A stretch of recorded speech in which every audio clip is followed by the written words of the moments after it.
la TVT au cœur de l'information.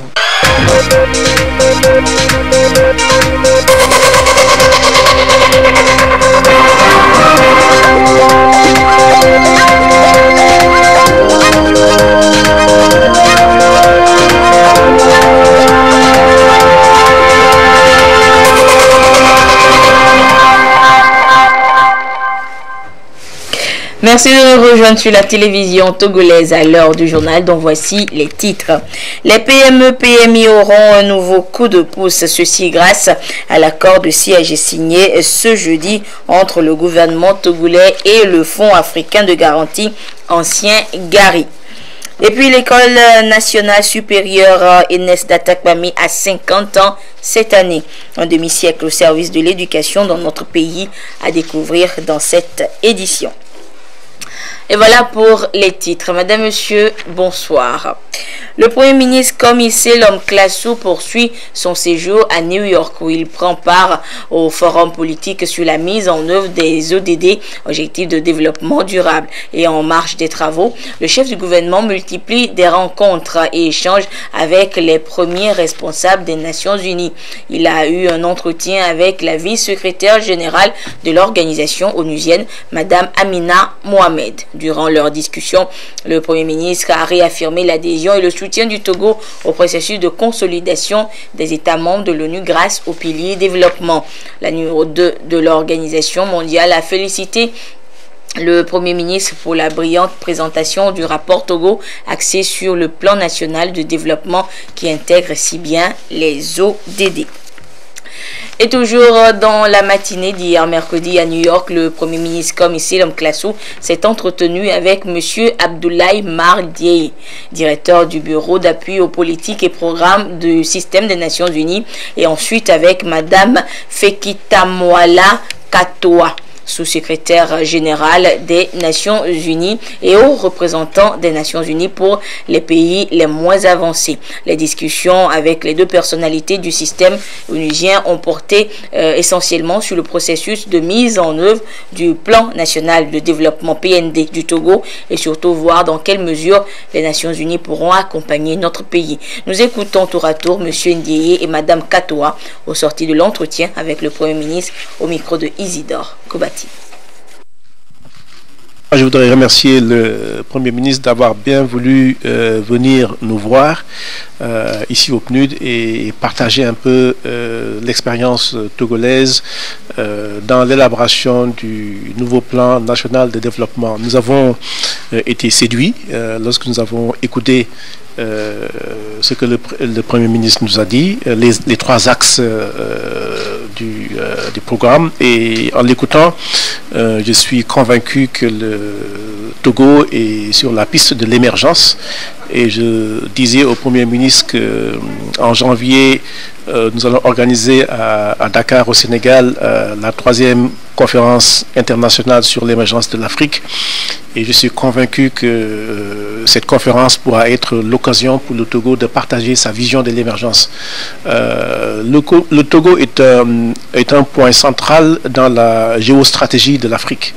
Et donc, comme des pays l'ont fait avant, notamment des pays comme Hong Kong ou Singapour, jouer sur leur positionnement géostratégique comme ressort de l'émergence. Et nous voulons saluer cette vision du président de la République et dire toute notre admiration et réaffirmer l'appui et le soutien du système des Nations Unies en général et du PNUD en particulier dans cette noble aventure qui est l'émergence.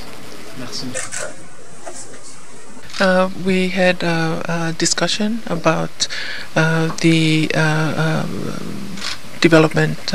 Nous avons discuté du programme national de développement du Togo et nous avons aussi échangé sur les voies et moyens de sorte à pouvoir appuyer en fait le Togo dans la mise en œuvre de ce plan national de développement. Le plan national de développement est en adéquation parfaite avec les objectifs globaux, y compris le programme d'action d'Istanbul et les ODD. Et nous avons aussi discuté des voies et moyens de faire en sorte en fait, que le Togo sorte de la catégorie des PMA. Le gouvernement togolais renforce son partenariat avec les institutions économiques pour soutenir le secteur privé dans le pays. Et je vous le disais en titre, pour matérialiser ces efforts, un amendement d'accord de siège est intervenu entre le gouvernement et le fonds Gari, devenu African Guarantee Fund, le fonds africain de garantie pour les petites et moyennes entreprises. Les précisions avec Eli Agba Niadao et Félix Semdacha.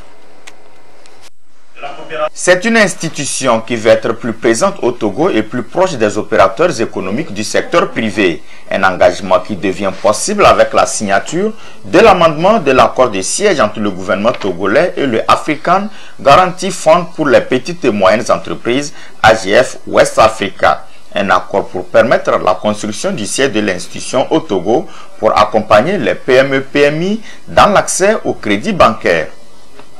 En ayant choisi Lomé comme son siège régional, AGF West Africa va continuer à octroyer des garanties aux banques et institutions financières de la place. C'est un peu plus de 75 millions de dollars, donc plus de 42 milliards de francs CFA qui seront accordés aux institutions financières, ce qui permettra de lever et d'aider au financement de plus de 82 milliards de francs CFA octroyés par les banques directement aux PME, PMI togolaises.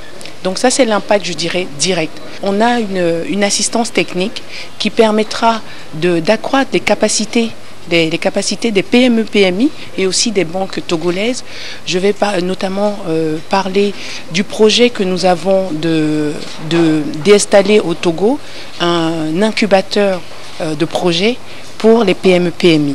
L'African Guarantee Fund West Africa est l'ancien fonds Gari, installé au Togo depuis 23 ans. Le représentant du ministre en charge des Affaires étrangères s'est réjoui de la confiance faite par l'institution panafricaine au Togo en s'y installant pour bâtir un nouveau type de relation qui va permettre de soutenir les actions du gouvernement dans sa politique visant à faire du Togo un espace économique plus dynamique.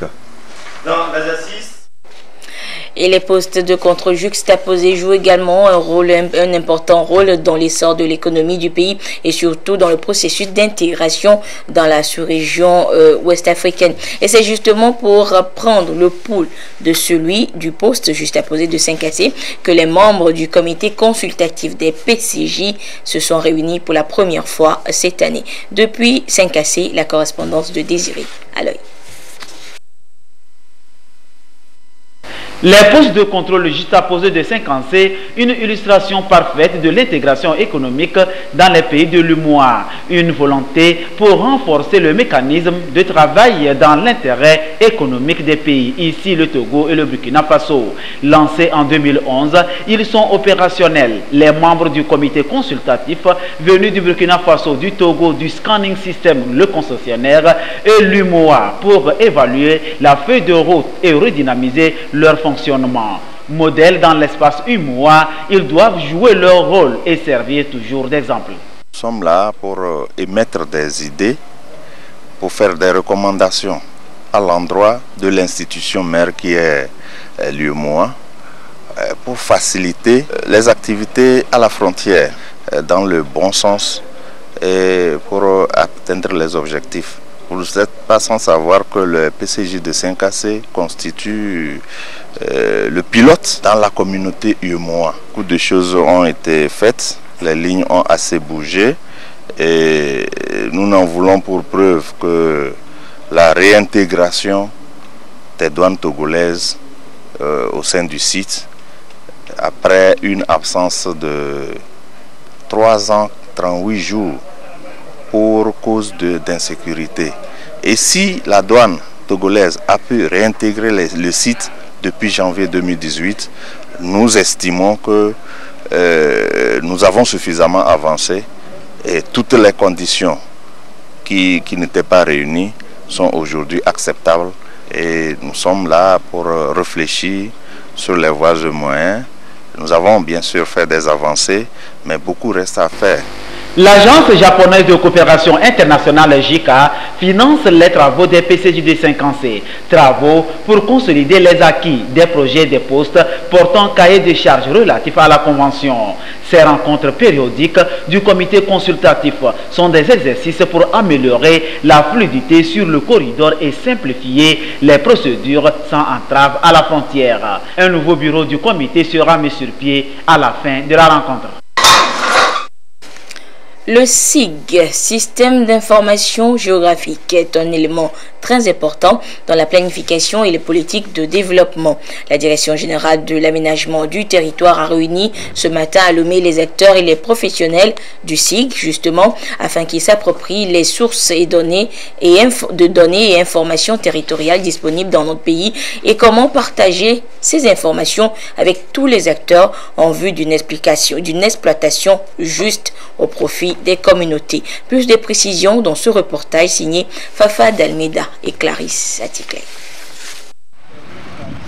Une bonne politique de développement résulte d'une maîtrise parfaite de l'espace géographique. C'est là qu'intervient le système d'information géographique SIG qui permet de faire toutes sortes de travaux cartographiques, notamment les cartes thématiques.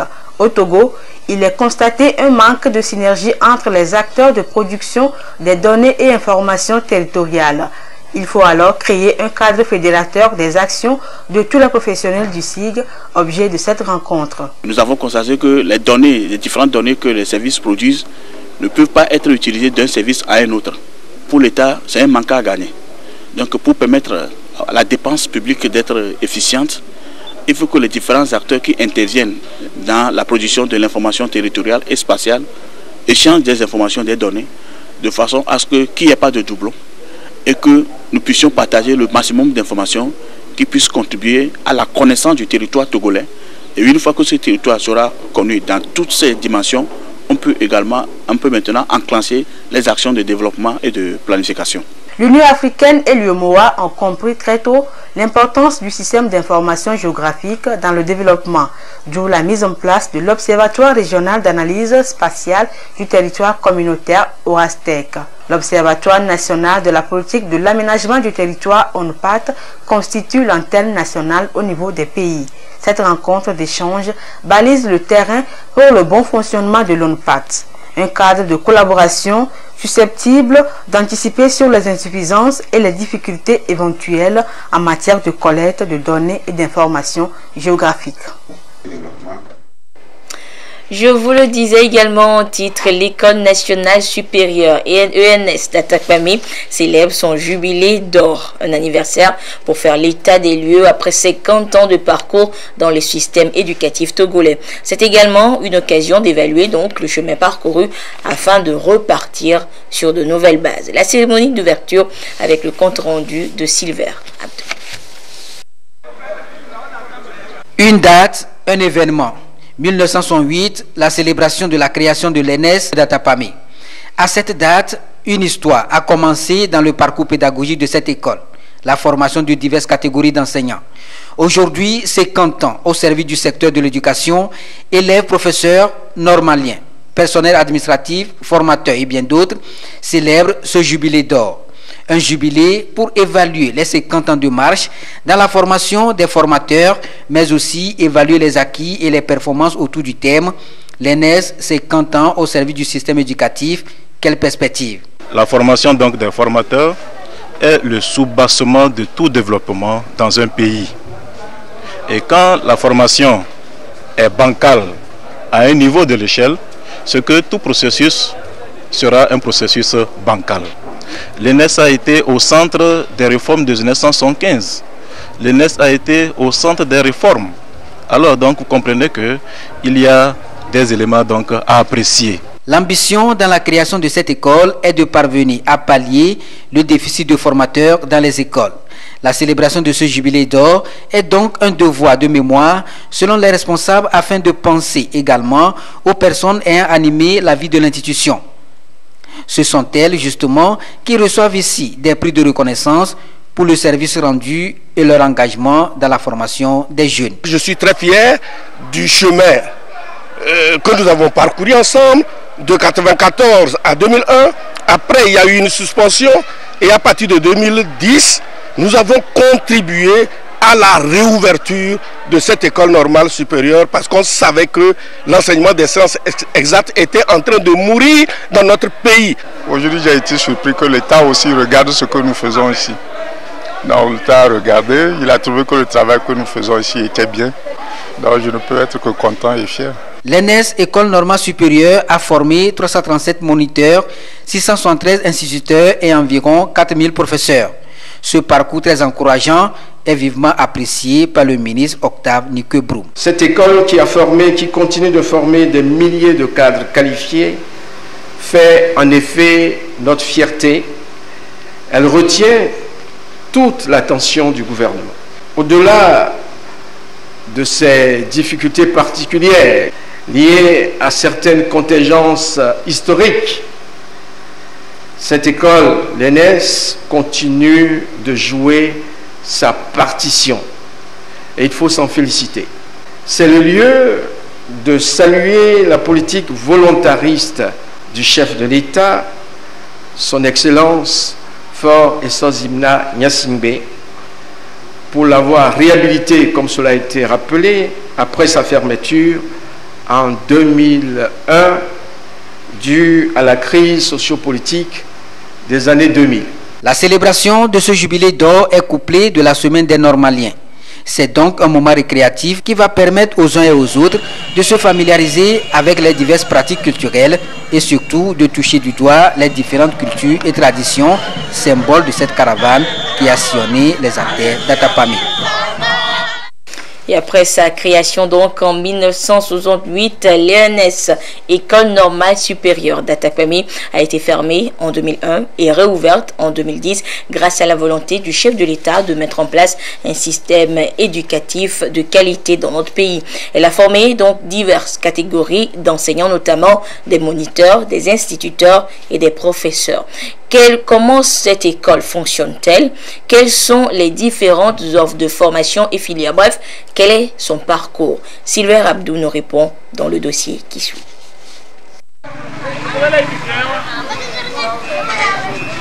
Créée par décret présidentiel en 1968, l'ENS d'Atapami, encore appelée École normale supérieure, a été initiée pour jumeler les institutions de formation de l'époque, notamment l'École normale de la Makara et le cours complémentaire d'Atapami. C'est l'ensemble de ces deux institutions qui sont à l'époque connues sous le nom ENS, juste après leur fusion. À cette époque, 3 types d'enseignants sont formés. L'ENS avait pour mission de former aussi bien les moniteurs qu'on recrutait avec le niveau CM2. Pour 1 an de formation, ces moniteurs-là devraient intervenir dans le primaire. À côté, on formait également les instituteurs, qu'on prend avec, on recrutait avec le niveau BPC pour une formation de 2 ans, et ils sortaient donc sur le terrain comme instituteurs. On recrutait également des jeunes pour les former à enseigner dans ce qu'on appelait à l'époque les cours complémentaires. Avec l'évolution de cette formation pédagogique, l'État togolais a opté en 1984 pour la création des 2 ENI, celles de Notien et de Kara, qui ont pris en charge la formation des instituteurs. Et depuis cette date, l'ENS est focalisée sur la formation des professeurs qui interviennent dans le premier cycle du secondaire, c'est-à-dire les CEG. Et le niveau de recrutement était varié. Pour la formation des professeurs de CEG, le niveau de recrutement a varié. Bac 2 jusqu'en 1995. Et de 1995 à 1996, on a initié le recrutement des candidats avec le niveau DEG 2. Le gouvernement a décidé en 1998 de ramener le niveau de recrutement à Bac 2, plus 3 ans de formation. Et en ce moment-là, on a obtenu suffisamment de candidats. Cette nouvelle donne a permis à l'ENS de maintenir 2 filières avec à l'affiche 6 options spécifiques. Et la formation se fait en 2 temps. Il y a d'abord ceux qui viennent avec le bac pour 3 ans de formation. Et là, c'est en mathématiques et en sciences physiques. et ceux qui viennent avec une licence académique pour 6 semestres de formation en SVT, en histoire géo, en français et en anglais. Depuis sa réouverture en 2010, le concours est organisé chaque année dans la perspective de satisfaire la demande sur le terrain. Et la promotion 2018, la voici. Parmi elles, Ezoé Takpala en option histoire-géographie. En tout cas, la formation ici à l'ENES, ça se passe bien. C'est vrai que c'est un peu difficile, comme toute formation, mais comme nous savons pourquoi nous sommes là, nous défendons. En tout cas, en général, tout se passe bien. Cette formation a façonné la vie de nombre de jeunes sortis de cette école. Certains parmi eux saluent l'initiative au service du développement et du secteur éducatif. L'ENES, l'École normale supérieure, nous a donné le meilleur outil pour pouvoir travailler sur le terrain. L'ENES, à travers les formations que nous recevons, nous amène à être de vrais pédagogues et en didactique aussi. L'ENES nous éduque, nous instruit en beaucoup de choses. 50 ans d'expérience dans la formation des formateurs, 50 ans de compétences pratiques, l'ENES d'Atapamé a donc fait du chemin. Grâce à cette formation, le secteur éducatif dispose des ressources humaines qualifiées avec une éducation de qualité. Joyeux anniversaire donc à l'ENES, l'école normale supérieure. Et pour améliorer la qualité des prestations et garantir celle des actes produits à l'état civil, un guide pratique a été élaboré pour les officiers et agents d'état civil. Document soumis à validation depuis ce matin à Lomé. Le compte rendu avec Dédé Koussao et Dodo Wari. Depuis longtemps, les services d'état civil sont confrontés à des difficultés liées à la qualité des actes fournis, au manque d'outils pratiques de référence aux agents et à la non-maîtrise des procédures techniques d'enregistrement et de délivrance de ces actes. L'élaboration d'un guide pratique à usage des officiers et agents d'état civil s'impose pour améliorer les prestations dans ce secteur. Nous sommes venus hériter un état civil que nous devons moderniser à tout moment. Nos agents d'état civil, il faut qu'on les approche pour les sensibiliser et les demander à encore faire mieux. C'est cette idée qui a animé la fêtière des communes togolaises et qui est passée par le projet Paglemok. La validation de ce guide est une étape importante dans l'amélioration des conditions de travail de ces acteurs clés de la chaîne de délivrance des actes d'état civil. Ce guide comprend la mise en forme des registres qui consiste à numéroter, à faire l'essentiel et faire coter par le président du tribunal compétent. Après, il y a l'enregistrement proprement dit des faits d'état civil, naissance, mariage, décès, et les actes qui les modifient. Il y a les mentions qui sont une technique de communication entre les états civils d'ici et d'ailleurs. Et enfin, les activités de clôture et de contrôle des registres. L'Union des communes du Togo entend organiser des sensibilisations au niveau de chaque commune et collectivité locale pour que tous les agents s'approprient le guide et pouvoir répondre convenablement aux attentes de la population. Les risques dans l'exercice d'une fonction, parlons-en. Ces risques sont multiples et ont des effets néfastes sur la santé du corps et la psychologie du travailleur. Et le ministère de l'Agriculture, de l'Élevage et de la Pêche en a conscience et organise justement une rencontre avec ses agents, une rencontre support sur la gestion de ces risques de travail. Serge Tastom, Lucassi.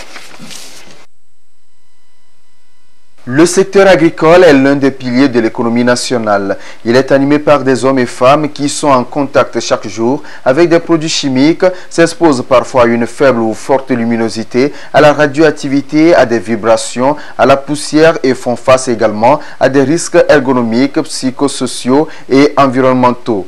Des risques de travail qui ont des conséquences négatives sur la santé et la sécurité de ces acteurs qui au final voient leur rendement baisser. Pour leur permettre de disposer des éléments nécessaires pour mieux se protéger et se prendre en charge, les agents du ministère de l'Agriculture sont ici formés. Les gens sont exposés à différents types de risques. Par exemple, les risques chimiques, donc des produits qui manipulent, qui peuvent être ingérés ou qui peuvent s'intoxiquer. Des risques ergonomiques par rapport à la manière dont ils travaillent, où ils peuvent avoir des problèmes de dos, problèmes de reins et autres. parfois des risques psychologiques. Aussi, il y a parfois des conflits qui peuvent avoir soit entre eux-mêmes, ou soit parfois même avec les personnes dans les milieux dans lesquels ils interviennent. Donc, on voudrait les sensibiliser sur la manière de pouvoir mieux se préserver, non seulement de manière globale sur le travail, mais aussi de manière globale par rapport à même ce qu'ils ingèrent comme éléments, comme alimentation, qui peuvent faire le lit de l'hypertension artérielle ou d'autres pathologies qui vont avoir d'impact sur la santé. La santé et la sécurité au travail sont d'ores et déjà une préoccupation majeure des acteurs du secteur agricole et pour leur garantie, d'autant plus que la prévention des risques auxquels ils sont exposés dans leurs activités quotidiennes leur permettrait d'être plus productifs et plus rentables. Cette sensibilisation permettra à l'agent d'être en bonne santé et d'être plus utile à sa famille et de contribuer au développement du secteur agricole. Les risques professionnels en milieu de travail évités permettent à l'agent de mieux gérer le temps, de mieux gérer le stress et donc d'être plus productif et plus rentable pour le secteur. Les travailleurs, une fois à l'abri des risques professionnels, pourront véritablement faire face aux défis du secteur agricole, à savoir la transformation, la nutrition, la sécurité alimentaire et la promotion de l'entrepreneuriat rural. Dans l'actualité politique, une délégation de la CEDEAO conduite par le commissaire aux affaires politiques, paix et sécurité de la CEDEAO, le général Francis Béhanzin, a échangé avec les différents protagonistes ce jeudi à l'hôtel du 2 février. La délégation a reçu les représentants de la coalition des 14 puis ceux du parti au pouvoir. Rien à filtrer de la part de la délégation de la CEDEAO, l'organisation sous-régionale chargée donc de faire une série de recommandations pour permettre à notre pays de sortir de cette crise née depuis août 2017. Hors du Togo, il était attendu devant le Parlement congolais. Joseph Kabila a livré son traditionnel discours sur l'état de la nation. Le président congolais n'a pas mis fin au suspense en évoquant pas les prochaines échéances électorales dans le pays.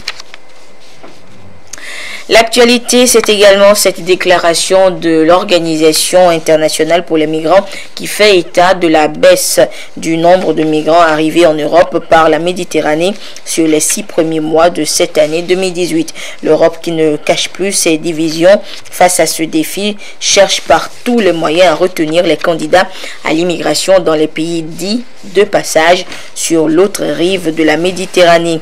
Et pendant ce temps, la Tunisie refuse toujours d'accueillir les 40 migrants bloqués en mer depuis plusieurs jours déjà. Ni la Tunisie, ni l'Italie, ni Malte n'acceptent d'ouvrir leurs ports aux rescapés. Retour en page nationale avec ce communiqué du ministre en charge de la jeunesse et de l'emploi des jeunes qui porte à la connaissance du public que dans le cadre de la journée internationale de la jeunesse qui sera célébrée le 12 août prochain, le ministère lance un appel à projets pour sélectionner et primer 12 meilleurs micro-projets portés par des associations de jeunes. L'objectif de cette initiative est d'encourager et valoriser l'engagement civique des jeunes regroupés au sein des associations.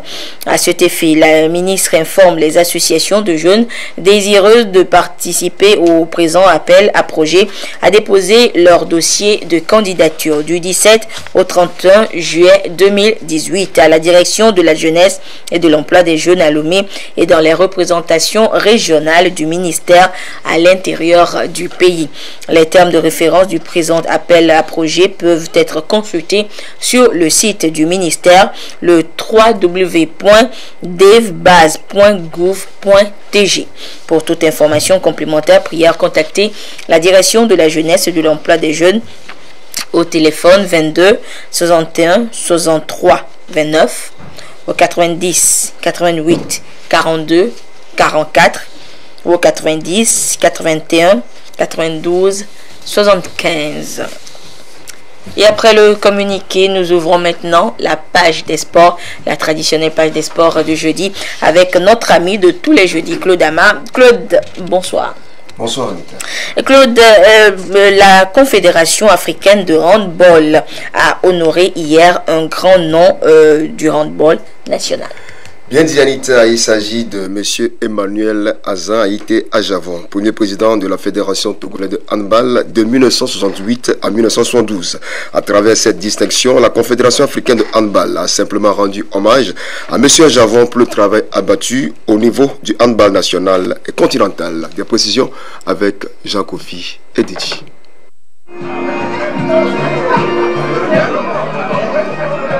Membres de la famille, amis, camarades de promotion, responsables et handballeurs togolais se sont réunis pour vivre cette cérémonie. La distinction de M. Emmanuel Azan Aïté Ajavon, ancien président, le premier de la Fédération togolaise de handball de 1968 à 1972, Emmanuel Ajavon a reçu une distinction de la Confédération africaine de handball. Une distinction méritée à lui remise par le président de la CAB, le béninois Mansourou Aremou, qui s'est dépêché spécialement à Lomé pour la circonstance. Notre institution a retenu de prêter une attention particulière à ceux qui nous ont dévancés. Il faut toujours rendre hommage à ceux-là qui ont fait un beau travail en son temps. Maintenant, il faut savoir exploiter l'héritage. On ne peut pas méconnaître cela. Nous l'avons fait en Côte d'Ivoire, nous l'avons fait au Cameroun, nous l'avons fait également en Afrique du Nord, dans certains pays, plus précisément en Tunisie, nous l'avons fait en Égypte, tout simplement pour rappeler aux gens la nécessité d'écrire leur histoire et de définir les modèles qui serviraient de référence pour les acteurs locaux. Le handball togolais doit à cet homme qui reste une référence sur le plan continental. M. Ajavon représente l'icône du handball parce que sans lui, nous ne serions pas handballeurs et nous ne serions pas aujourd'hui à la Confédération africaine de handball. C'est lui qui a tracé les sillons que nous avons suivis pour devenir ce que nous sommes aujourd'hui. Et je crois que M. Ajavon est fier aujourd'hui parce qu'on dit souvent un succès sans successeur est un échec. Nous avons succédé à M. Ajavon et nous avons fait ce que nous avons pu pour pouvoir l'honorer et nous continuons à le faire jusqu'aujourd'hui. Donc c'est avec beaucoup de plaisir. Cela fait du bien d'être honoré pour services rendus et ce n'est pas M. Ajavon qui le démentirait. Je suis très ému. Et ensuite, sentiment de me retrouver au sein de la famille sportive du handball. Ça me rappelle comment on était ensemble il y a 50 ans. Avec les joueurs, on était dans l'amour du prochain et tout cela m'a donné beaucoup d'émotions. Telle une fête de retrouvailles, cette cérémonie a été l'occasion de partage pour la famille africaine du handball. Que vous allez prendre pour faire le sport dans votre sur votre